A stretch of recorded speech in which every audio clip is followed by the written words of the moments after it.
You know, in the world of Azeroth, there are some names that just command respect, and Uther the Lightbringer is right at the top of that list. He was the very first Paladin, a literal symbol of hope and justice.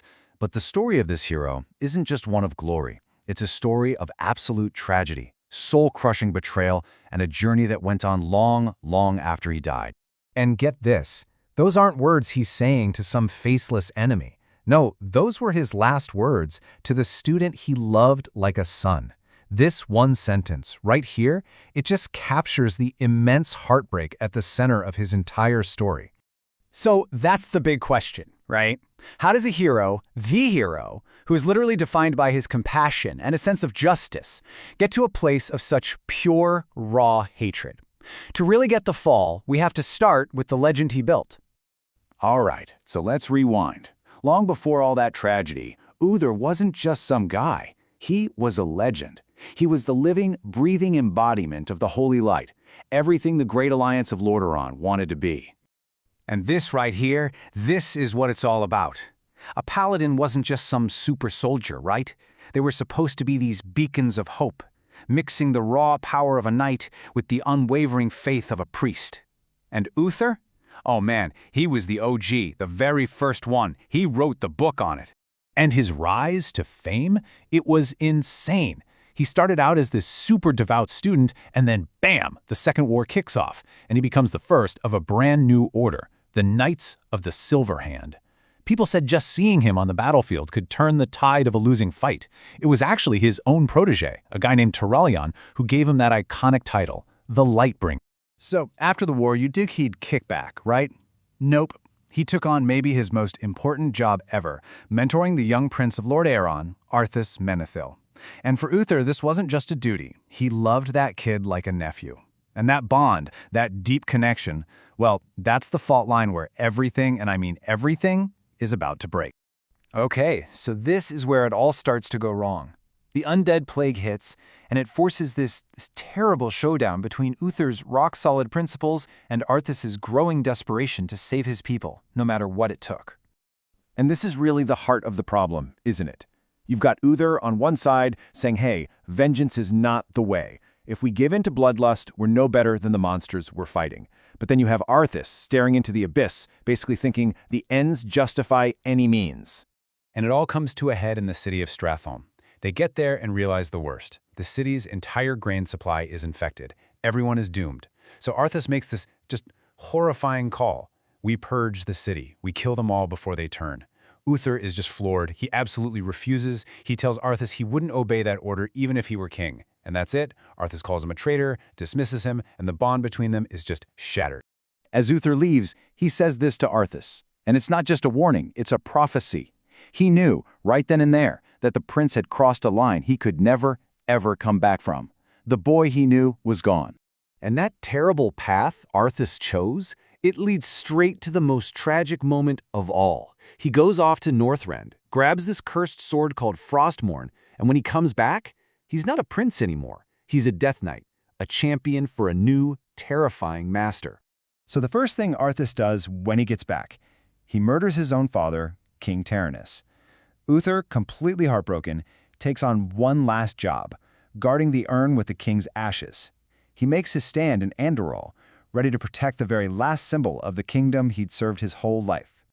And the fight that happens next, wow, it's a clash of titans, light versus dark, master versus student. And here's the crazy part.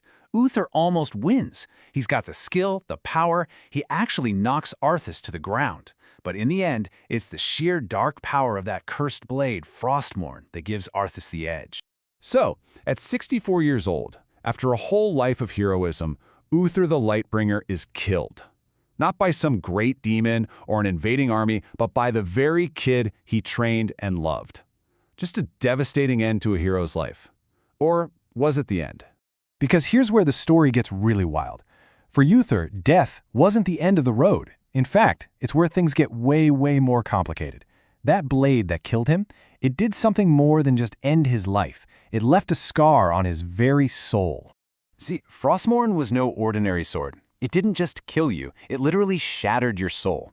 So, in that exact moment Uther died, his spirit was torn in two. and each half was sent careening down a completely different path in the afterlife. So you've got two Uthers, basically.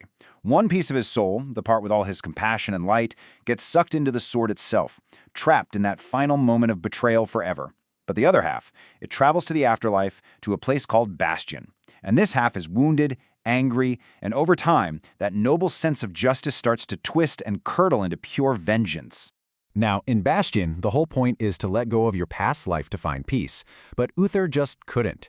His new mentor there, Davos, saw the wound on his soul and figured the old rules were broken.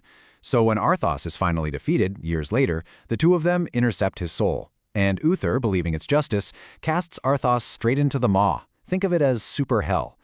This single act of revenge sets him on a new path with a rebel group called the Forsworn.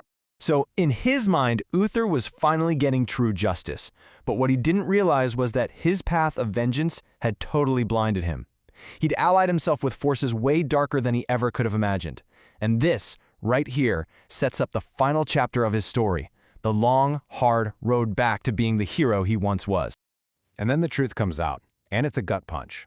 The leaders of the Forsworn he'd been following, they weren't fighting for a better way. They were secretly working for the jailer, the master of the Maw itself. His personal vendetta had turned him into a pawn for the ultimate evil. The moment he realizes this, he flips. He helps take down his old allies, and then he submits to judgment. And this forces him to look back at everything, not just the betrayal, but also the pride and love he felt for Arthas. With some help, that lost piece of his soul, the compassionate part, is finally found and rejoined with him. For the first time since his death, Uther is whole again. And he gets it. Painful memories aren't something to throw away. They're lessons. And you can see how much he's changed when he talks to his old friend Jaina. He tells her this: memories are like mirrors. You choose what lessons to carry forward and what to leave behind. He's not a spirit of vengeance anymore. He's this incredibly wise figure who understands that real strength isn't about ignoring your pain, it's about choosing to grow from it. Which really brings us full circle, back to the heart of Uther's whole story. His rigid, unwavering conviction is what broke him and Arthas apart. His thirst for revenge is what led him down a dark path in the afterlife.